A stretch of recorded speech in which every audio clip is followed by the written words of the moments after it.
Fédération galactique, partie 6, tournant positif, deuxième partie, être de lumière.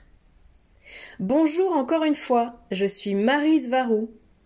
Ceci est la deuxième partie de ma dernière vidéo intitulée Fédération galactique, partie 5, tournant positif, première partie.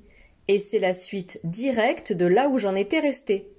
Pour que le sujet soit bien compris, je t'encourage à regarder la première partie. Pour ce qui est de la tournure positive, bien qu'on ne l'appelle pas ainsi, il existe une autre fédération supérieure bien au-dessus de celle qui est physique, c'est-à-dire celle que j'ai décrite au cours des 4 dernières vidéos de la série. Cette fédération supérieure est composée d'êtres de lumière de haute vibration et d'entités de haute fréquence, hors du temps et de l'espace. C'est un conglomérat de tous nos moi supérieurs, de toutes nos versions plus expansées ou de nos guides spirituels. Mais, bien qu'ils puissent encore avoir un concept de jeu, d'identité de l'ego, ils sont dans une fréquence d'existence si élevée qu'ils se fondent les uns avec les autres, ne formant qu'un, dans une grande masse de conscience en dehors du temps et de l'espace. Et en fin de compte, c'est à partir de là que se développent les expériences de vie et les incarnations. Je suis certaine que de nombreuses personnes sur Terre qui ont critiqué mes prédécesseurs parce que ces derniers ont dénoncé les côtés sombres de la Fédération, pensent qu'ils critiquaient ce groupe supérieur de la Fédération. Mais ce n'est pas ce qu'ils faisaient et je ne le fais certainement pas moi-même. Ils parlaient de la Fédération physique, celle qui se trouve directement dans l'espace au-dessus, composée d'êtres qui se réunissent à des tables rondes et qui ont besoin de chaises pour s'asseoir. Cette fédération supérieure ne peut être composée que d'êtres positifs et aimants, car leur fréquence et leur vibration les rendent compatibles avec ce groupe.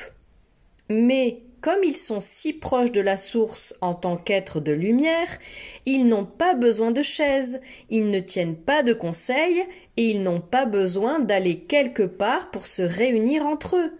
Ils sont tout simplement. Chez eux, tout est mentalisé et ils communiquent entre eux totalement par télépathie, étant donné que la séparation identitaire entre eux est mince parce qu'ils savent que l'autre n'est qu'un autre eux-mêmes. En effet, ils fonctionnent dans l'unité sans avoir à renoncer à leur identité propre, bien que la plupart d'entre eux le fassent, parce qu'ils n'ont plus besoin d'être attachés à cette identité étant donné que la limitation du soi ne leur sert plus à rien. De tels êtres sont en dehors du temps et de l'espace, de sorte que le concept même d'ici et d'ailleurs ne s'applique plus à eux. Ils n'ont donc plus besoin d'utiliser des vaisseaux et des combinaisons spatiales, mais ils peuvent donner l'impression d'en utiliser uniquement pour pouvoir atteindre les gens, pour pouvoir correspondre à la compréhension limitée des personnes avec lesquelles ils doivent interagir. C'est pourquoi de nombreux êtres de lumière peuvent avoir besoin d'apparaître comme s'ils étaient une quelconque figure religieuse, parce que c'est le seul moyen d'être remarqués et entendus par le groupe qu'ils visiteront. Même si, le plus souvent, c'est ce groupe de personnes qui leur attribuera tout le contexte religieux autour d'eux. Mais la plupart du temps, ils ne travailleront qu'à travers d'autres personnes qui sont dans des règnes inférieurs de l'existence, celles qui correspondent le mieux à leur fréquence, mais seulement d'une manière mentale, en canalisant et en chuchotant des idées à leurs oreilles. Autrement dit, en implantant des concepts directement dans leur esprit.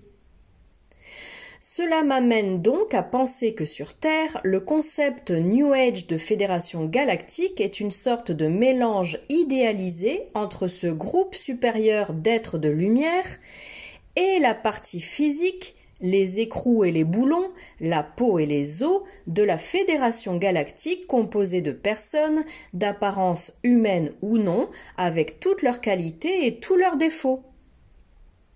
Comme je l'ai expliqué dans ma vidéo intitulée « Mêmes événements, différentes significations côté physique et côté spirituel », un même événement peut être interprété d'une manière totalement différente depuis le côté physique et depuis le côté astral. Il en va de même ici avec les deux aspects de la Fédération galactique. Alors que sur Terre, certains événements physiques peuvent être interprétés comme négatifs, en haut, ces mêmes événements sont perçus depuis un point de vue beaucoup plus expansé et ne sont plus considérés comme négatifs, car ils sont perçus comme de formidables occasions d'acquérir de l'expérience. Ce qui peut être considéré comme une malchance pour quelqu'un peut en fait être à l'origine de la plus grande réussite et du plus grand bonheur de cette même personne. Mais cette personne ne peut tout simplement pas encore le voir ou ne peut pas le comprendre correctement à ce stade de sa vie ou tant qu'elle est dans le monde physique. Bien que le niveau écrou et boulon de la Fédération soit encore très dans le monde matériel, étant donné que c'est quasiment le même règne que celui de la Terre, ils ont un point de vue et une compréhension beaucoup plus ample par rapport à tout ce qu'il se passe en ce moment sur Terre. De ce fait, même si c'est sans doute dans une moindre mesure, ils font eux aussi l'expérience de la même expansion de conscience qui permet aux âmes dans le côté éthérique de donner une interprétation différente à un événement qui, sur le plan physique, est perçu seulement comme négatif. Lorsque tu es sur Terre, tu vois et comprends les choses d'une certaine manière, et lorsque tu montes ici hors de la Terre, tu peux voir les mêmes événements d'une manière différente, beaucoup plus expansée, et je le sais parce que j'en ai fait moi-même l'expérience. Quand tu analyses les événements de la Terre depuis l'extérieur, ton point de vue et ta perspective changent beaucoup, et tu commences même à apprécier des choses simples auxquelles tu n'avais jamais accordé d'importance lorsque tu étais sur Terre.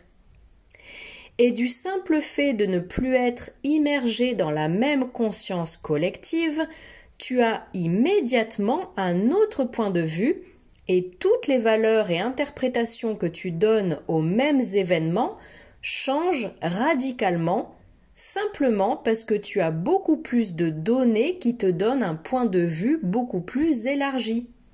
Et comme l'a fait remarquer l'une de mes amies de l'équipe taïgésienne, souvent tu fais l'expérience de ce changement de perspective et de ce changement de valeur et d'interprétation à propos d'événements passés, les faisant passer de négatif à positif au cours d'une seule incarnation, au fur et à mesure que tu vieillis et que tu acquiers de l'expérience et de la sagesse. Cela se produit où que tu sois, sur la Terre ou sur toute autre planète et civilisation. Tous ceux qui ont une âme sont des êtres de lumière, et la quantité de ces attributs de lumière qu'ils peuvent manifester à un moment donné dépendra uniquement de la connexion du sujet à la source, et cela dépend de sa vibration et de sa fréquence. Les seuls qui, je dirais, ne sont pas des êtres de lumière sont toutes ces entités sombres qui naissent de l'inconscient collectif sous forme d'égrégores, parce qu'elles sont les manifestations provenant d'un groupe ou des peurs d'une personne et qu'elles n'ont aucune connexion directe à la source. C'est pourquoi elles ont besoin de l'intention créatrice de quelqu'un qui a une forte connexion à la source, qui a une âme, comme je l'explique dans mes vidéos sur le paranormal. Les êtres de lumière maîtrisent la capacité de contrôler l'espace et le temps ainsi que la matière, car ils sont pleinement conscients que ce ne sont que des illusions créées par l'esprit, et ces êtres ne sont quasiment rien d'autre que de l'esprit. Ils ne voyagent pas dans des vaisseaux spatiaux, Et d'ailleurs, ils ne voyagent nulle part, car ils savent qu'il n'y a pas de distance. En gros, c'est ce que les taïgésiens appellent le principe de non-localité qui s'applique ici. Ce principe stipule qu'à partir des densités supérieures, il n'y a pas de distance et que tout est ici, de la même façon que tout est maintenant. Étant donné que c'est ta fréquence de pensée et ta conscience qui dictent ce que tu es et ce que tu expérimentes dans ta réalité, ainsi que l'endroit où tu te perçois être. Les êtres de lumière sont partout, et ils sont les grands créateurs de tout, à l'exception de la source elle-même.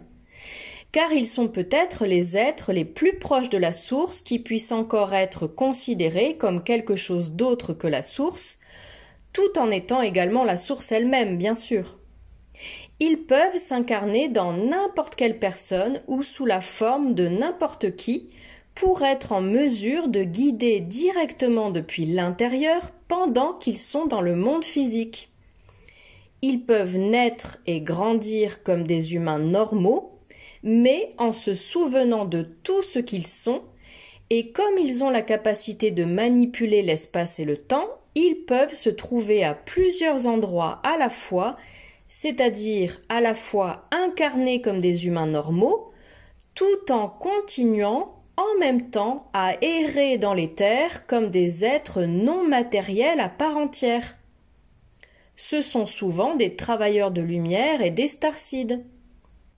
Certains se souviendront de tout ce qu'ils sont et travailleront avec toutes leurs perspectives et connaissances supérieures tout en étant déguisés en personnes normales. Et d'autres ne se souviendront de rien en dehors de leur incarnation actuelle, mais ils conserveront encore leur essence et leur connaissance intérieure de qui ils sont vraiment, et avec cela, ils agissent en tant que tels. Ils ont besoin d'apparaître dans le monde physique pour que les gens puissent entrer en relation avec eux comme avec quelqu'un qui a un nom, pour que ces âmes plus jeunes puissent se lier à eux et être guidées par eux. Ils connaissent le but de leur vie, qui est d'aider les autres, parce qu'ils savent que ces autres ne sont que d'autres aspects d'eux-mêmes, et, comme toutes les créatures sensibles, ils veulent aussi acquérir plus d'expansion. Ils sont tous des guides, y compris certaines personnes que vous pouvez considérer comme étant contre vous ou avec lesquelles vous n'êtes pas d'accord, parce qu'ils fournissent tous le contraste nécessaire pour nous permettre d'expanser notre conscience. Et ils ne peuvent pas nous toucher ou nous blesser si nous sommes hors de leur fréquence. C'est pourquoi il est si important d'observer nos pensées et nos vibrations. Nous sommes tous guidés depuis en haut, depuis notre soi supérieur et depuis notre esprit ou famille de lumière. En fin de compte, ce ne sont que d'autres aspects de nous-mêmes, car nous sommes tous des êtres de lumière, faisant tous de notre mieux depuis nos perspectives uniques. Nous devons donc être les meilleures versions de nous-mêmes, y compris lorsque nous ne sommes pas au mieux de notre forme, car c'est notre attitude dans ces moments-là qui détermine nos résultats positifs. Je suis certaine que la plupart d'entre vous qui m'écoutez en ce moment sont des êtres de lumière. Ne doute jamais de ce que tu es. Ce n'est pas juste un souhait que tu as, car le fait de le souhaiter est une indication claire que tu l'es. Et ne te préoccupe plus de tes défauts et des choses que tu as l'impression d'avoir mal faites, parce que depuis tout en haut, depuis un point de vue beaucoup plus expansé, ce ne sont que des expériences qui apportent un contraste et qui guident notre vie. C'est pourquoi il est si important de se pardonner, surtout à soi-même, et de ne pas vivre dans le passé, car ce n'était qu'une leçon, et ce qui compte, c'est ce que tu feras à partir de maintenant et à l'avenir. Faites-vous confiance. Soyez des êtres de lumière, vous les belles âmes qui êtes là-bas sur terre. Avec tout mon amour, Maryse Varou.